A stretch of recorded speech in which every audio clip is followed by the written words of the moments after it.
1 কোটি টাকা প্রতারণার অভিযোগে সমবায় সমিতির ম্যানেজার গ্রেফতার। প্রায় 1 কোটি টাকা গ্রাহকদের সঙ্গে প্রতারণা করার অভিযোগে গতকাল পূর্ব মেদিনীপুর জেলার ময়নার নারকেলদাহ পশ্চিম নৈছনপুর সমবায় কৃষি উন্নয়ন সমিতির ম্যানেজারকে গ্রেফতার করে ময়না থানার পুলিশ। আজ তাকে তমলুক আদালতে পাঠিয়েছে। জানা যাচ্ছে, ধৃত ব্যক্তির নামে প্রশান্ত জানা। ওই ব্যক্তি 2019-20 আর্থিক বর্ষে এই সমবায় সমিতিতে 205 জন গ্রাহকের টাকা নয়ছয় করে বলে অভিযোগ। বর্তমানে নবগঠিত সমবায় সমিতি বোর্ডের সম্পাদক রিন্টু সামন্ত গতকাল অভিযোগ করেন ওই ম্যানেজারের বিরুদ্ধে। তারপরেই পুলিশ প্রশাসন ওই ম্যানেজারকে গ্রেফতার করে। গ্রাহকরা টাকা জমা দেওয়ার পর তাদের পাসবইয়ে লেখা থাকলেও মূল লেজার বুকে লেখা থাকতো না বলে জানা গিয়েছে। পরবর্তী সময়ে গ্রাহকরা টাকা তুলতে এসে গ্রাহকদের টাকা না দেওয়ায় তারা বুঝতে পারে যে তারা প্রতারিত হয়েছেন। এই নিয়ে 3-4 বছর ধরে সমবায় বাঁচাও মঞ্চের পক্ষ থেকে দীর্ঘ আন্দোলন করে আসছিল। তাদের আন্দোলনের চাপেই এবং সভায় সমিতির বিশ্বাসযোগ্যতা অর্জনের জন্য বর্তমান সম্পাদক রিন্টু সামন্ত ময়না থানার অভিযোগ দায়ের করেন। সেই অভিযোগের ভিত্তিতে ম্যানেজারকে গ্রেফতার করা হলে ময়না থানার পুলিশ আজ তাকে তমলুক আদালতে পাঠিয়েছে। আপনি এখানে কি টাকা রাখতেন? আমি একজন নারিকেলদাহ সমবায় কৃষি উন্নয়ন সমিতির একজন আমানতকারী।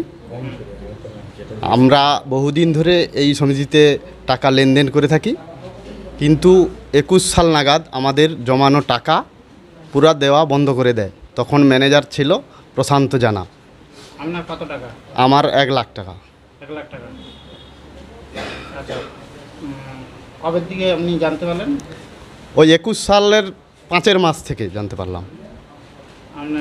তারপর থেকে টাকা ফেরত পাচ্ছিলেন না, আমরা বারবার এখানে ঘুরেছি, কিন্তু আমাদের কোনো টাকা দেওয়া হয়নি। তখন আমাদেরকে জানানো হয় আবার নতুন করে বোর্ড না হওয়া পর্যন্ত আমরা কোনো সুরাহা পাবো না।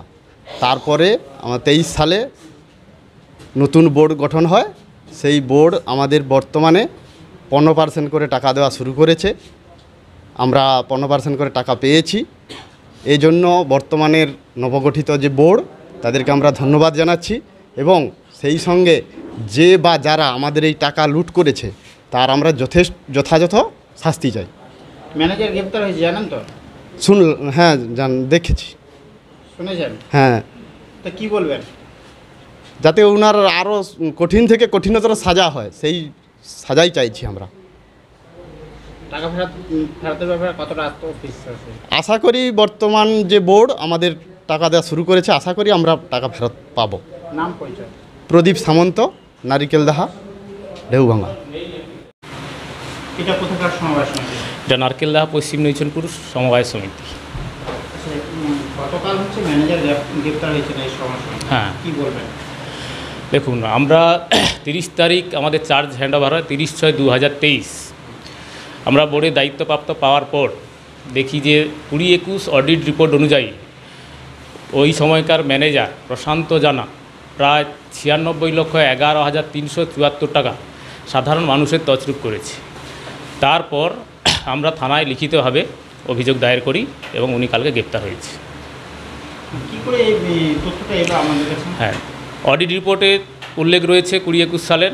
সেই সঙ্গে আমরা দেখলাম যে জনসাধারণের যে পাবলিক যারা আমানতকারী ছিল তাদের সেভিংস অ্যাকাউন্ট থেকে যে পাসবই ম্যানুয়াল ডিপোজিট রয়েছে, কিন্তু কম্পিউটার বা সমিতির যে লেজার বুক, ওই বুকতে এন্ট্রি নেই। তারপর ব্যাংক ইন্সপেকশন করে, ইন্সপেকশনের রিপোর্ট অনুযায়ী প্রায় 1302 জন পাসবইয়ের নিরিখে 206 জনের আমানতকারী যারা ছিল তাদের টাকা তছরূপ হয়েছে। নাম আর পরিচয়? আমার নাম রিন্টু সামন্ত, এই সমবায় সমিতির সেক্রেটারি।